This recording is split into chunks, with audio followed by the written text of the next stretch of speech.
Hey everybody. It's maybe 8 o'clock here in beautiful Ohio, and I have yet to go descend down the stairs and start my day. But I am sensing something in the air, and I figured I'd share it with you all. My nose is all stuffy because I just got up. I'm looking real fabulous. But there is something in the air this morning. Hello Janine, there's some real fuck shit. Hi Adanya, and Toya, in the air. I woke up to things that online used to take up a good portion of my time.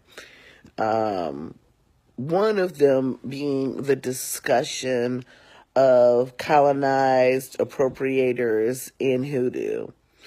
And what I'm going to say about that is this. Years ago, when I started this practice, I was introduced to it by white people. So, of course, the people that they knew were white as well.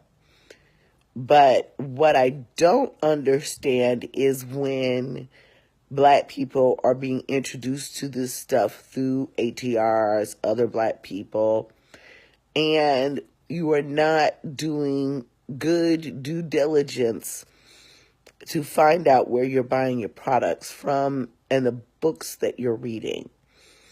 There are so many Facebook groups out here, and there was somebody that wanted to argue for one of these people who I know got her ethnic name through marriage and couldn't even describe what the bayou was when she was on Mama Star Cass's show.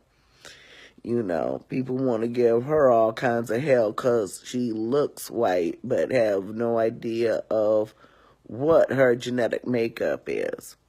It's so funny how these same people who can legitimately drag people with Black ancestors, such as myself, there were rumors going around that I wasn't Black either.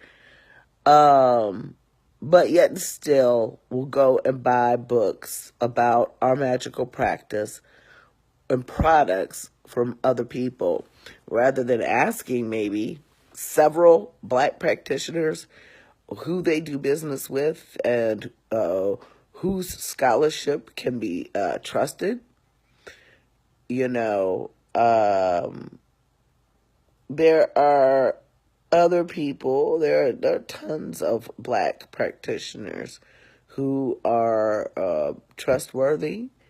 They're out here doing the work. They're out here making decent products. Well, yeah, you're not going to find anybody who is 100. Well, I don't know. You can find people who are 100% African. Black has never meant 100% anything in this country. We define Blackness in this country. The word Black as a race, we chose to define ourselves that way during the Black Power movement. And if you keep that definition of Black in mind, there are very few of us who are 100%. But also, that's why it really bothers me when you have people talking about they're transracial, because you got people really doubting people's ethnic makeup, having been one of these people and then getting my DNA back and finding out that I'm like 3/4 African surprised even me. But we're off topic here. The reality of the matter is I'm tired of people saying, I didn't know there were Black witches. I didn't know there were Black hoodoo conjure workers. I mean, I'm sorry. I know white folks appropriate everything. But the reality of the matter is, where are you thinking? Where's your brain? Do you not think that there are still legitimate practitioners here, alive, well, and available? But you got to look for it. And hey, Mama Omi, hey, Natasha, hey, Lamona. That's exactly right, Ariel. You know, you want to stop on page 1 of Google. And that's your problem. I think I'm on page 3. I'm sorry, I don't have the wherewithal and the years that Catherine Ironwood has right now to be a pro at SEO stuff and can be at the top of every single Google search engine. And I don't care. And I'll tell you why. Because the reality of the matter is back in the day, I didn't even want a website. Back in the day, you got your information through word of mouth. You didn't go see a worker that you couldn't get a good reference for. You went to the back of somebody's bar, laundromat, house, and you got what you needed. And that's how this worked. And anybody that wants to tell you that Hoodoo started off in a Jewish drugstore is a goddamn lie. So the reality of the matter is, I think that, good morning, Mother Angel, how are you? Listen, I think the reality is that motherfuckers are just lazy. It's called root work for a reason. You know, it's okay, hon. It's called root work for a reason. You know, I'm sorry. I just woke up. I woke up to all kinds of stupidity. I got a work email that I had to sit down and breathe for a minute before I replied to somebody just being very entitled. Seeing people post on Instagram that they're buying all of these things from practitioners that if they knew of their behavior and their background and of their credentials, that they never would have done that. And I'm sitting here thinking, look, when I'm on Amazon, I don't give a damn what it is I'm buying. I'm going to look at the reviews. I'm going to see, you know, specifically for what I need, is this going to work? I have dodged many a bullet, you know, and, you know, pass this on to your friends who are new to the craft, because we're here. We out here, y'all. But, and it would be, it defies logic that there are no black practitioners at a black person's practice. Come on, y'all. I wrote a blog post, about 4 or 5 years ago, about where have all the black workers gone. You have to understand that within the context of institutional racism, that's why you don't see them.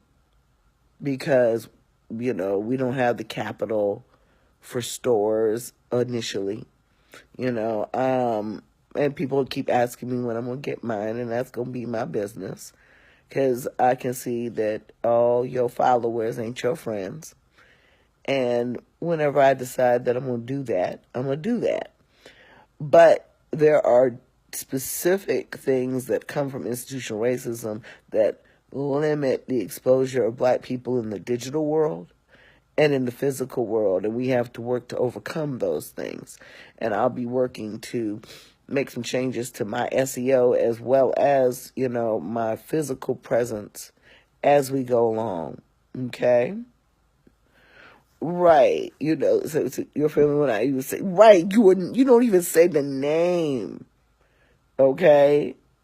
You don't even say the name of the worker. You be like, hey, you know, you want to go over there and see such and such.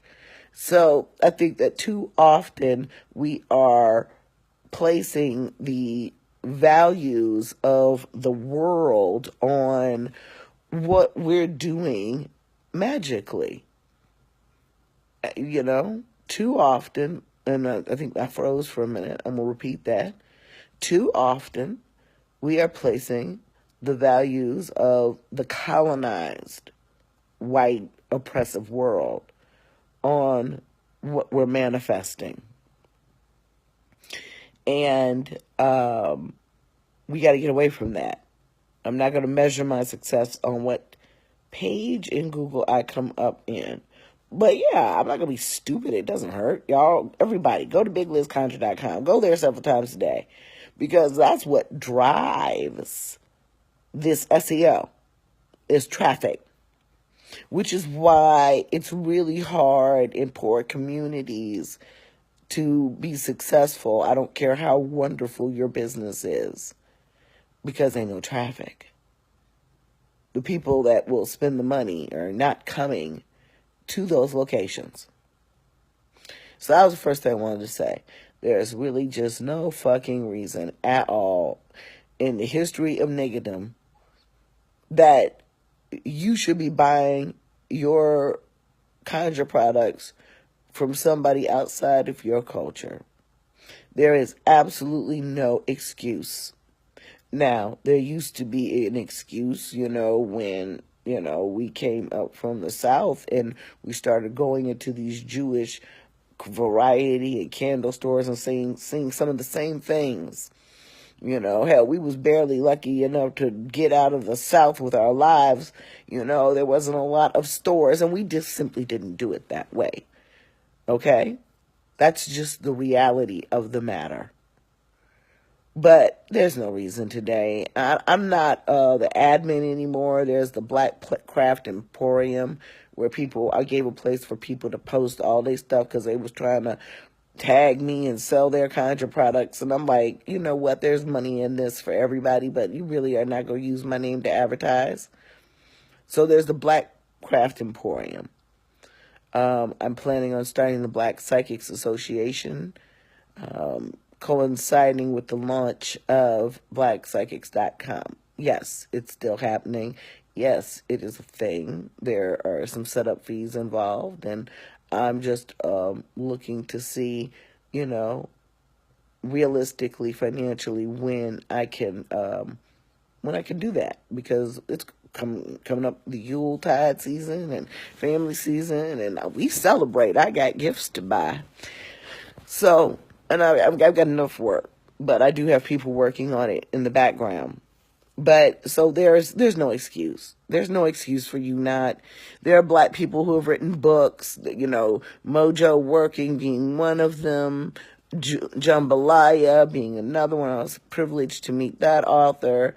There are a number of books by Black people about our practice. I own a lot of them. Zora Neale Hurston. Stop saying that there are no Black people doing this, that, or the other because you're really full of shit. You just didn't look for us. And so it's really not an applicable excuse. But I'm going to get off that because I got to get off here soon. And the other thing I'm going to say is, like I said, there's something really funky in the air today with communication. I think we're moving into, I know we moved out, I think we're moving, I can't keep track of all these goddamn retrogrades. I'm not going to misspeak, so I'm just going to say there's some retrogrades going on. Get you some retrograde aid from a website. But what I am going to say, yes, right, if you want Black people to be viable and successful, shop with them first. It's not brain surgery. Money is green. Shop with Black folks first if you want us to do better economically. And don't play like you can't Google anybody's shit before you order it from it. And see, that's the thing, with spiritual supplies.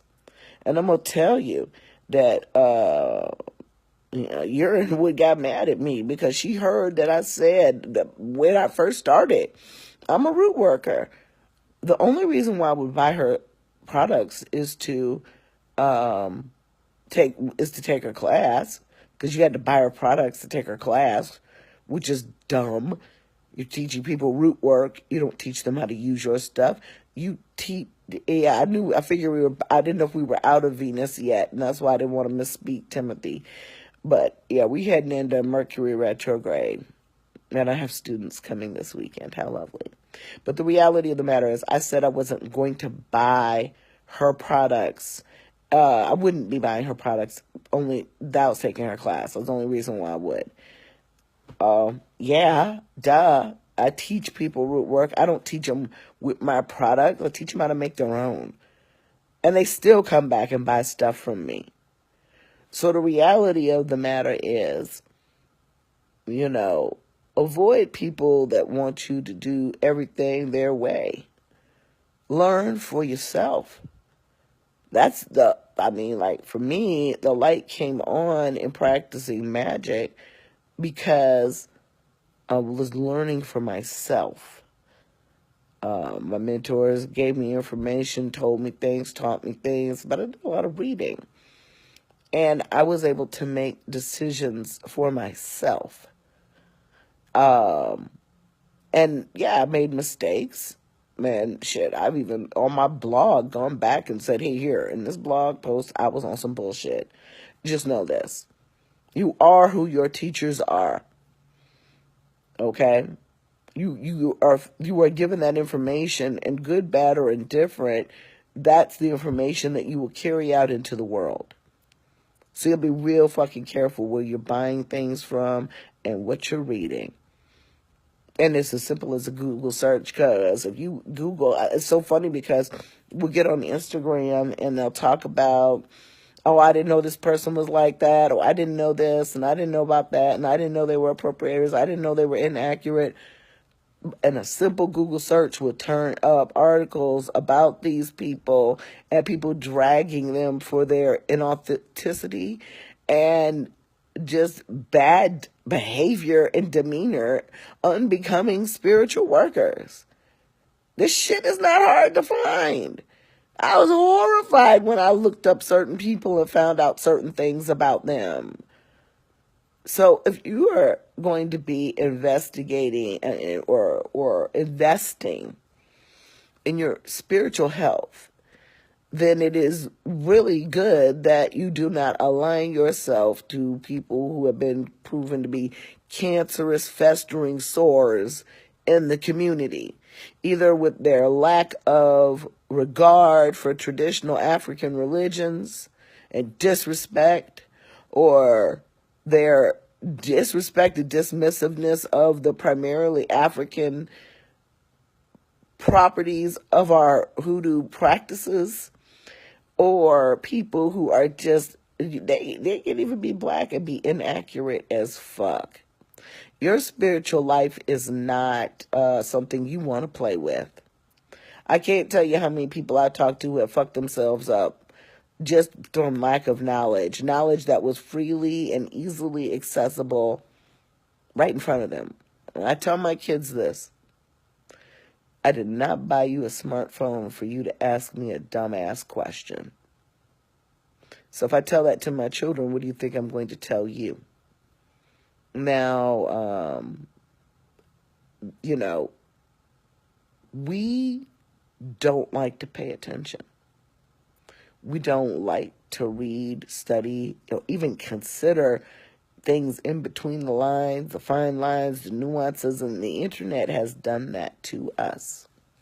So this is what I'm going to get back to my original point, and this is what I'm going to suggest that you do today, because I'm going to get the fuck off Facebook, Instagram, Twitter, and maybe Pinterest might help you get some ideas, but go elsewhere on the internet today. Don't talk to people. Because I can always see, I ain't even got out the bed this morning, and a whole bunch of people, because of these fucking retrogrades, because of their native assholery and appropriation and bullshit and colonization and oppressive mentalities and victim mentalities, I'm seeing all kinds of shit today. Don't even engage. I looked at this shit this morning and I was clutching my imaginary pearls. I'm like, oh God, oh Jesus, here we go. I'm just like, oh, is it going to be one of these motherfucking days? And then I said, you know what? It doesn't have to be. It doesn't have to be one of these days. My day is what I'm going to make it. And I suggest that every single last one of you make yourself a good day. I watch that TV show Fixer Upper because Chip is just so stupid. And I really do love Joanna Style. Although if I hear Farmhouse Sink on HGTV one more time or Farmhouse Feel, they're pimping that legacy. But there's a really cute saying they say, today is a good day for a good day. So I'm going to go have a good day. Y'all don't fuck with me. Don't come in my inbox with no foolishness. Don't start none, won't be none. I'm going to go get some work done. I'm finna go put some coffee in my brain and some food in my belly. And I'm about to make it do what it do. I worked till 2 o'clock this morning. I was up again at 5:30 and wanted to go back to sleep until I got an email from my job. And it wasn't about me. It was just somebody that I've been trying to get information from. And they sent the information and they wanted it back yesterday. And I'm just like, wait a minute. You act like I ain't been waiting a minute for this. You're going to have to wait a minute. You know, I couldn't believe it. And I was just like, for real? You did that? And I really don't want to deal with that nonsense. I really don't. And I'm not. The way you respond to things has a very direct effect on how a conversation goes. It takes two people to argue and act a fool. And I'm not going to be that person today. Of course, I have Buckeyes. I live in Ohio, girl. If you don't go get on their website, let me see. Okay, I'm gone, y'all, because today is a good day for a good day. Bye.